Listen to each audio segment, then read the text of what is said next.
Po čemu je značajan današnji dan? Po čemu je značajan? Ne znamo.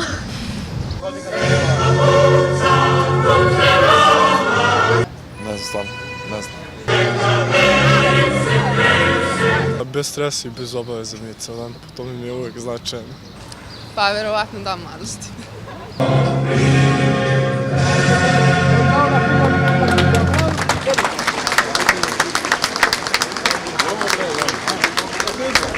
Da povodom 70 godina pobjede nad fašizmom pozdravljam ovaj svečani skup koji obeležava rođendan našeg vrhovnog komandanta. Jer mi moramo, drugarici i drugovi, da stvorimo nove radnike. Moramo da zaposlimo ovu našu omladinu.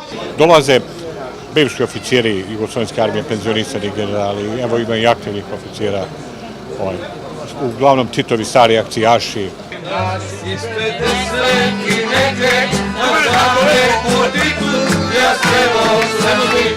Ja